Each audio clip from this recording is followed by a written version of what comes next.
نواصل حلقتنا، والنهارده بنتكلم في الفقرة دي عن السياحة الدينية، وهي طبعا من أهم أنواع السياحة في مصر، وكمان من يعني السياحة الدينية تعتبر سياحة قديمة، وعندنا في مصر سياحة دينية يعني بجد مزارات كتيرة جدا على مستوى جميع الأديان. السياحات أو الديانة المسيحية فيها مزارات كتير، والديانة الإسلامية بيها مزارات كتير، ومش هننسى طبعا منطقة مجمع الأديان اللي هي بتجمع يعني أرقى وأقدم أنواع السياحة الدينية.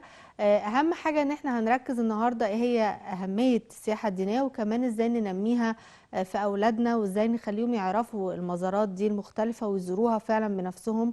وده هنناقشه النهاردة حالا مع ضيفتي دكتورة صفاء الحديدي، أستاذ مساعد التاريخ القديم ووكيل كلية الدراسات الإنسانية بجامعة الأزهر بالدقهلية. أهلا بيكي معانا. اهلا بحضرتك. أهلا بيكي. خلينا الأول نتكلم عن أهمية السياحة بشكل عام من وجهة نظر حضرتك. هي السياحة بتعتبر مصدر هام من مصادر الاقتصاد في مصر، وأنا بعتبر أن السياحة بتعتبر من العناصر الهامة اللي بتدعم الاقتصاد المصري إذا تم الاهتمام بجميع الجوانب والترويج لها على مستوى أنحاء العالم. تمام. لأن مصر بلد متميزة وبيوجد فيها جميع أنواع السياحة، سواء السياحة الدينية، السياحة الثقافية اللي هي التاريخية، المناطق تمام. الأثرية، السياحة الاستشفائية، العلاجية بمعنى أصح. كل أنواع السياحة بتتوفر في مصر، فيجب يعني هو الفترة الأخيرة طبعا تحت رعاية السيد الرئيس تم الاهتمام بالسياحة وبالمناطق الأثرية وترميمها، ويعني بشكل يعني لم يتوقع بعد. تمام. فأتمنى أن الترويج والدعاية السياحية الدعاية الإعلامية للسياحة في مصر يكون يعني ياخد اهتمام أكتر. تمام. على اعتبار أن الفترة فترة الأمان والاستقرار اللي بتعيشها مصر خلال الفترة السابقة والفترة الحالية هي مجال يعمل على جذب السياح لمصر. ومصر بلد متميزة على اعتبار أن السياحة فيها مش مرتبطة بفصل معين. تمام. فصلي الصيف والشتاء كل السياح من أنحاء العالم بيبقوا حريصين ان هم يجوا مصر. في الشتاء بيجي على اعتبار ان هي مكان درجة الحرارة فيه معتدلة. في الصيف برضو بيجي على اعتبار ان هو يقدر يروح اماكن معينة بعينها يزور فيها المناطق الأثرية. تمام. فده محتاج، انا يعني بعتقد مش الشركات السياحية بس اللي بتنظم البرامج لمجيء الافواج لمصر، لا، شركات الطيران والهيئات المختصة بالمصريين او بالتعامل مع الاجانب في البلدان الاخرى، من هم ينسقوا رحلات تبع شركات الطيران على اعتبار ان هو بيحجز بعرفه ان في كذا وكذا وكذا. واحط لها مثلا اوبشنز معين، بديله برنامج، وبيكون البرنامج دوت برسوم تكون عامل جذب ليه فيقدر يجي. فده الترويج الاعلامي والدعايه الاعلاميه في الخارج مهمه جدا الى جانب السياحه الداخليه الخاصه بينا احنا. طيب احنا بنتكلم بقى عن السياحة الداخلية، وبرضو منها او يعني اهمها السياحة الدينية. اهمية السياحة الدينية في مصر، وحضرتك برضو شايفة ازاي ممكن يتم الترويج ليها، بس نتكلم عن اهميتها الاول. السياحة الدينية في مصر منذ العصور القديمة. الشعب المصري بطبيعته من مش هقول العصر الفرعوني، من أقدم العصور هو شعب متدين بالفطرة. تمام. هنلاقي المعابد المصرية بتوجد في جميع أنحاء مصر من الجنوب لأقصى الشمال. وبرضو الأماكن الدينية واحترام الآلهة المصرية في مصر في العصور القديمة كان محل اهتمام من الحكام اللي كانوا بيجوا يبقوا حريصين على ان هم يستولوا على مصر، على اعتبار ان هي دولة لها أهمية استراتيجية واقتصادية بالنسبة للعالم في العالم القديم. فكان أبرز مثال يعني ممكن الواحد يقوله الإسكندر الأكبر لما اتجه للشرق وجي دخل مصر. تمام. أول حاجة فكر فيها احترام الآلهة المصرية. بالظبط. وإن هو بدأ يزور معبد المعابد المصرية، وراح معبد الإله أبيس في منف، وبعد كده اتجه راح للغرب عشان يزور معبد الإله أمون في واحد سيوة. أيوه. كان طريق طويل جدا. بالظبط. وهو أصر إن هو يعمله عشان يوضح للمصريين قد إيه هو بيقدس أهم شيء عنده. بيكسب كمان رضا المصريين. بيكسب رضا المصريين، وفعلا دخل بترحاب من الشعب المصري، وإن هو توج في معبد الاله امون على تمام. نهج الايه الفراعنه. تمام، والمصريين كانوا معتبرين ان هو منقذ ليهم من الايه من الفرس. مم. فاللي انا اقصده انه من العصور القديمه الشعب المصري الوتر الحساس عنده الدين، الناحية الدينية أو الحياة متدين الدينية. بالفطره. صحيح. فبالتالي لما هنيجي بعد كده مع انتشار المسيحيه في العصر الروماني هلاقي برضو ان مجيء العائله المقدسه عفوا من فلسطين الى مصر كانت حاجه مهمه جدا. الخط اللي سلكوه منذ خروجهم من بيت لحم من فلسطين حتى وصولهم الى غزه وسيناء، وبعد كده هو الوجه البحري حتى وصل الى صعيد مصر. كل المناطق اللي اقاموا فيها وشربوا منها اوجدت مناطق اثريه كثيره تخص الديانه المسيحيه. أصبحت مزارات دلوقتي مزارات، للعالم وبنيت كله. فيها كنائس والاباء المكان اللي شربوا منه، البئر اللي شرب منه السيد المسيح او السيده مريم عليهما السلام. بتعتبر من المناطق الهامه للعديد، ليس للاخوه المسيحيين فقط بل للمسلمين ايضا. بالظبط. وفي كمان من الاماكن المهمه هنلاقي في مسترد والمطريه في كنيسه السيده العذراء. بلاقي الكثير من الاخوه المصريين والمسيحيين من الاخوه المسيحيين والمسلمين بيتزاوروا هذه الاماكن، بتبقى مزارات للكل بالظبط. يعني حاجه سياحيه ودينيه في نفس الوقت. زي ما حضرتك قلتي في المطريه برضو في شجره مريم السيده العذراء، دي مزار دلوقتي برضو اللي استظلت بها السيده مريم. فاذا مصر منذ القدم ومنذ العصور القديمه وهي تعتبر أرض الأمان والسلام ومهد للديانات، منذ اليهودية ثم الديانة المسيحية ثم الدين الإسلامي متمم لهذه الديانات. وكل من الديانات الثلاثة كل منهم بيكمل الآخر. تمام. وخير دليل على ذلك أن أرض مصر بيتعايش فيها المجتمع المصري اليهودي والمسيحي والمسلم في مجتمع واحد. بتعامل مع صديقي مع صاحبتي، مش انت ايه وانا ايه، لا دي حاجه فريده على فكره بالنسبه للعالم كله. يعني مصر متميزه بده يعني انا رحت بلاد كثيره في اوروبا او في خلافه لابسه التحجيبه في وضع مختلف. معروف ان ده عربيه مسلمه. في مصر كله بيعيش، ما فيش فرق بين محجب بين مسيحي بين يهودي. في تناغم في المجتمع المصري. ودي حاجه انعم الله سبحانه وتعالى عليها بطبيعه البلد وطبيعه الشعب نفسه. بالظبط. ولولا هذا ما كان الله سبحانه وتعالى ذكر مصر في كتابه العزيز 5 مرات صراحه، واشار الى مصر عده مرات بالاشاره في الكثير من الايات القرانيه. ذكرت كمان في الكتاب المقدس، اتقال مبارك شعبي مصر. يعني مصر فعلا ذكرت في القران وفي الانجيل بشكل مهم جدا. يعني يمكن دي واضح. اكتر بلد ذكرت يعني. فمصر لها وضع مميز منذ الخليقه، ذكرت في كتاب الله العزيز. تمام. وسيدنا عمر بن الخطاب عندما اثنى على شعب مصر واثنى على جنود مصر. صحيح. فبالتالي يعني نحن فخورين باننا مصريين. عايزين كمان ما ننساش يا دكتوره صفاء مجمع الاديان، منطقه مجمع الاديان في مصر. لسه كنت هكمل لحضرتك. منطقه جميله جدا. مثال جميل بيوضح وجود الديانات الثلاثه. وبرضه المنطقه ممكن يكون فيها العناصر الثلاثه اللي بيؤمنوا بالديانات سواء اليهوديه او المسيحيه والدين الاسلامي. منطقه مصر القديمه. صحيح. ومجمع الاديان من فعلا المناطق اللي بتجمع مناطق أثرية ورموز للديانات السماوية الثلاثة في مكان واحد. في مكان واحد. بالزبط. يعني هلاقي برضو في المعبد اليهودي لابن عزرا اليهودي. دوت برضو كان محل اهتمام وتم تجديده وترميمه.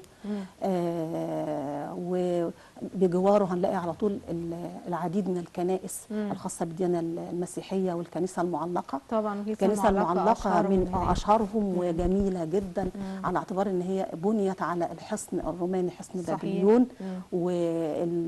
والقبو الداخلي ليها جميل جدا بالايقونات والرسومات الجميله. هي تم ترميمها كمان في الفتره الاخيره. هي الفتره الاخيره في عهد سياده الرئيس أولى اهتمام كبير صراحة بكل أنواع الآثار في مصر. بالزبط. سواء كانت أثرية تاريخية دينية ثقافية، أي معالم أثرية بصراحة الدولة أخذتها بطريقة أفقية ورأسية واهتمت بتطويرها في جميع النواحي. تمام. وده حاجة يعني تستدعي الاهتمام لتنشيط الجانب الاقتصادي في مصر في الفترة الحالية. أكيد. وأن يتم وضع خطة وتعمل على تطوير على كيفيه اداره هذه المنظومه. وانا بلاحظ ده، بس حاسه انه مش هو بالشكل الفعال عشان ترجع السياحه بنفس القوه اللي كانت فيها. طب احنا الفترة محتاجين ايه السابقة. عشان تبقى اكثر فعاليه من وجهه نظر حضرتك؟ ايه اللي ممكن يعني الادوار المختلفه، يعني لو اتكلمنا مثلا عن دور كل المؤسسات المختلفه في لو هنتكلم الدوله داخليا لتنشيط ده؟ لو داخليا السياحه الداخليه مهمه جدا لينا ولابنائنا، لينا احنا ككبار ولابنائنا. بالنسبه لابنائنا المؤسسات التعليميه، المؤسسات التعليميه هي المكان الاساسي اللي من خلاله اقدر ابني الوعي طبعا. والانتماء والولاء للوطن. يعني عندنا ماده الدراسات الاجتماعيه في المرحله الابتدائيه، دي مهمة. ماده التاريخ في المرحله الاعداديه والثانويه، برضو مواد التاريخ في كليات الاداب وخلافه. بدل ما يبقى التدريس ده، انا يعني كوجهه نظري كعضو هيئه التدريس اولا، بدل ما هو يبقى نظري، لا اعمل زي ما الدول الثانيه بتعمل، زي رحلات كده غير الرحلات. يعني الرحلات دي الأماكن. اوكي هم بيعملوها، الطالب بيبقى رايح ان هو هيتفرج وخلص رايح. لكن انا لما اقول له الحصه بتاعت النهارده هناخد مثلا عصر الدوله القديمه، وهناخد مثلا هاخد مثلا زوسر، فاخده المتحف المصري واوريه التمثال بتاع زوسر، وبعد كده مثلا الاهرامات، عصر بناء الاهرامات، يبقى الدرس بتاعنا اخدهم، ومش شرط ان يبقى مدرس واحد. بقسم المجموعه عندي كذا. فهو الرؤيه والاستماع وما افضل بتثبت المعلومه اكتر، وبيتعرفوا على اثار بلدهم بالظبط، ويقعد مع اي حد يتكلم كذا. يعني انا مثلا قعدت فتره في بريطانيا، ابنائنا هناك اللي هم اجانب بيتكلموا، فما بقعد اتكلم هو حريص على كتاب السوشيال ستاديز وهو بيقرا فيه عشان يعرف عن تاريخ مصر، عشان يعرف. فعارف بقى ان دكتوره صفاء اعرف مصر، فعاوز هو يشوف الجانب اللي هو ما شافوش، هو شافه صور في الكتاب. هناك بقى بيعملوا ايه؟ بياخدوهم يروحوا بيهم المتاحف اللي هي تدعم الماده التاريخيه عندهم. فانا كنت احب ان ده يبقى في مصر موجوده، ان هي بدل ما ماده الدراسات في البعض من ابنائنا بيعتبرها تقيله عشان محتاج يحفظ ده سنه كام وده فين. لكن انا اما اعمله له مثلا فيلم 3 دي يتفرج عليه، او فيلم عادي بالداتا شو، فاجمع المجموعه مثلا بتاعت رابعه ابتدائي او ثالثه ابتدائي حسب المرحله التعليميه اللي فيها الماده دي، واعمل لهم عرض، هو هيبقى فرحان ان رايح السينما بتاعت الكلاس عشان هيتفرج فيها. ودلوقتي كمان اليوتيوب والانترنت بقى يعني دعم ده كمان مع الاولاد. يعني هو دلوقتي لو عايز يشوف منطقه معينه ومش عارف هي فين، بتاتش زرار كده، بضغط على الزرار بيتعرف اكتر. بس هقول لحضرتك حاجه، هو لما بيبقى خلال القصه، لما بيجي النهارده انت عملت ايه في المدرسه؟ ده النهارده فرجونا على فيلم كذا، اخدونا السينما بتاعت المدرسه فرجونا على كذا، عشان مجموعه. بكره يا ماما رايحين الحصه بتاعت التاريخ هناخد مثلا عن قلعه محمد علي وتاريخ مصر الحديث وكده. فبكره احنا مش رايحين الكلاس ده، احنا رايحين المكان، هناخد الحصه هناك. هو مرتب حاله ورايح، وعارف ان هو لما هيرجع الكلاس هيتسال في اللي شافه هناك ايه. فهو فهم من غير ما انا احفظه، من غير ما انا اكتب على السبوره واقول ده كذا كذا كذا. اما يجي يجاوب هيبقى ده ايه، يعني الاجابه بقى اللي هو هيجيبها من دماغه تلقائيا، مش محتاج لا اقعد ولا احفظ فيه ولا احل الهوم ورك. هو ذاكر وهيحل الهوم ورك لوحده. لا ده وهيحكي لك حاجات ممكن اكون انا كبيره ما خدتش بالي منها ولا حسها وانا في المكان. في تفاصيل هم بيركزوا فيها اكتر، وهم موجودين كمان الاطفال الصغيرين. وانا مش يعني ان انا بزكي الطفل المصري، هم بطبيعتهم اذكياء جدا. فهتلاقيه هو واحنا في المكان بيسالك ده ايه وده، عاوز يفهم. فيعني احنا قطعنا في النقطه دي، بس هي نقطه مهمه جدا. لا، هي نقطه مهمه. يعني دور يعني المؤسسات المختلفه، المدارس من ضمن المؤسسات المهمه جدا اللي بتدعم ده، ويعني تزود ده عند الطلاب يعني من الصغر كمان. طبعا. وبيعمل على تنميه الولاء للوطن وحب الوطن. تلاقيه في اي مكان يسمع كلمه مصر دي يتهز. الحب في يعني ايه، مش بحبها بقولها كلمه، لا ده هو حاسس باحساس تاني جوه قلبه لحد ما من هو طفل وما يقدرش يستحمل اي حاجه. فزياره الاماكن الاثريه بتربي وعي وحب للوطن يعني بطريقه غير مباشره، من غير ما انا اعلمه ولا اذاكره. فده دور المدرسه في الاساس. يعني دي حاجه انا بنادي بيها، ان المواد التاريخيه او اللي فيها جانب تاريخي ايا كان الحقبه، اذا توفرت الاماكن ليها، يعني ان ده يبقى جزء بدل ما هو يدرس نظري داخل الفصل، يكون الجزء الاساسي فيه هو الخارجي بالظبط، العملي اللي هو يتشاف فعلا، بحيث ان انا مش هعرفه دي مذاكره، احنا رايحين الحصه بتاعتنا النهارده في المكان الفلاني. هيبقى مش هيغيب، حريص انه يجي يحضر. بالظبط، يبقى في حريص ان في هو شغف يرجع يحكي للموضوع. شاف ايه وعمل بالظبط. ايه، غير رحله صح. دي هو رايح يلعب. ايوه صح. لكن الحصه بتاعتنا النهارده في المكان الفلاني، واغلب المدارس يعني اللي هي الانترناشونال احيانا بيعملوا كده. بس انا افضل يعني هو في ان المدارس هي تعمم النموذجيه على تعمم. اغلب المدارس. لان يعني تمام. كل الفئات داخل المجتمع المصري من ابنائنا محتاجين نفس الرعايه. تمام. طيب دكتوره صفاء، ايه تاني المؤسسات غير المدارس اللي ممكن تنمي وتدعم تنشيط السياحه الداخليه وبالذات السياحه الدينيه؟ كل المؤسسات على مستوى مصر اللي فيها العاملين والموظفين في فترات معينه بينظموا رحلات. فيعني افضل ان مش اغلب الرحلات تبقى لاماكن مثلا زي في الصيف كلها مصايف، لا حط معاها سياحه داخليه. عندنا ما شاء الله المنطقه بتاعه الدراسه والغوريه وشارع المعز، عندنا بصراحه في مصر يعني لو في مناطق جميله كتير. لو في المحافظات الاخرى، كل محافظات مصر عامره بالاماكن السياحيه. صحيح. سواء فرعونيه، سواء الفترة القبطية، التاريخ الإسلامي، مليان كلها. بالظبط. والمتاحف اللي بتضم آثار مصر في جميع الفترات التاريخية موجودة في كل محافظات مصر. بالظبط. فكل محافظة لو كل المؤسسات فيها عملت يوم كده فري للناس ونظموا رحلة، برضه هيبقى تغيير للوضع داخل المؤسسة والعلاقات ما بين الموظفين وبعض، يبقى في جو جديد، وفي نفس الوقت تنمية للجانب الفكري عندهم بايه اللي موجود في بلدنا، وفي نفس الوقت تدعيم للاقتصاد اللي بيجي من الجانب الاقتصادي المتعلق بالسياحه بجانب اخر، حتى لو كان بسيط، بس مع كل المحافظات هيفرق، مع كل المؤسسات هيفرق. الجامعات برضو ليها نفس الدور في وجهه نظرك؟ طبعا نفس دور المدرسه برضو، ان هي تجمع الطلبه يشوفوا كله هم بيعمل رحلات. ايوه بيعملوا رحلات، بس انا افضل يعني ان يبقى في اهتمام زايد بيها، ليها تنسيق اكتر، تاخد اهتمام اكتر، بحيث اربط زي ما قلت لحضرتك الجانب الدراسي بالجانب العملي في المناطق دي. غير الرحلات اللي هي الترفيهيه اللي انا بعملها ترفيهيه، بيبقوا الولاد عاوزين يروحوا مش مهتمين يتفرجوا ولا يعرفوا ايه، بيتفرج وبيخلص يومه وبيروح. برضه في حد ذاته انا وعرفته حاجات كتير. ازاي بقى يعني ندعم برضه في اولادنا الحفاظ على الاثار، وعلى ان هم يبقوا خايفين عليها فعلا، ويعني يبقى عندهم حفاظ على الاماكن الاثريه اللي بيزوروها، وكمان عايزه اقول يعني نحببهم من الصغر في السياحه الدينيه او التنشيط السياحه دي، عن طريق ان احنا نحبب اطفالنا في الموضوع ده ممكن يحصل ازاي من قبل الاسره كدور اسره؟ هو عاملين، هو مش دور الاسره فقط، هو دور الاسره ودور المعلم في المدرسه بيكملها. لان ابنائنا اغلب يومهم في المدرسه، والجزء المتبقي ليه اللي هو في اجازه فتره الصيف. فالام طبعا لما بتيجي تاخد، بدل ما اخد ولادي يعني مره هوديهم جنينه، مره هوديهم سينما، مره هوديهم النادي، اخلي مره كده نروح المتحف، متحف الحضاره، متحف الفن الاسلامي. تمام. حسب ما هو انا ولادي هوايتهم ايه، بشوف هوايتهم ايه وابدا اشوف المكان اللي يدعم الهوايه دي عنده.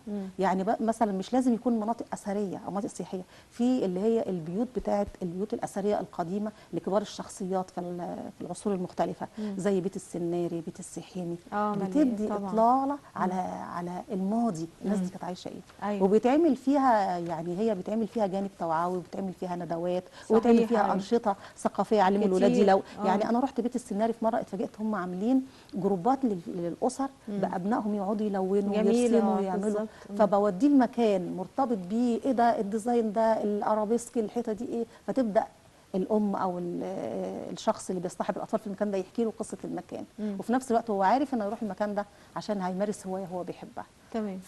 فزي ما انا بنمي ان انا اخد ابني واروح النادي عشان يمارس رياضه معينه، لا لازم احط جنب ده الجانب الثقافي. بالظبط. يعني زمان حتى كانوا ايام اليونانيين كان في الجيمنازيوم اللي هو زي الجيم دلوقتي. أيوة. الجيمنازيوم ده كان حاجه جميله، تربيه بدنيه وذهنيه. صحيح. يعني المكان مش بيروح يمارس رياضه، لا ده هو بيروح يتعلم العلوم الذهنيه اللي تنشط ذهنه، وفي نفس الوقت يمارس الرياضه. وكم من المؤسسات الهامه اللي موجوده في مصر في العصر اليوناني دلوقتي موجود، بس موجود اللي هو الجانب الرياضي فقط، اللي هو الجيم اللي الناس أيوة بتروح. صح. فاتمنى ان احنا نرجع نستفيد من الماضي بان احنا نخلي فيه مراكز كده، لان هنا دلوقتي الوقت الحالي ده لوحده ده لوحده. تمام. دكتوره صفاء نورتينا، الوقت جري من حضرتك بسرعه. انا بشكرك جدا على هذا اللقاء وعلى المعلومات اللي افدتينا بيها. شكرا لحضرتك.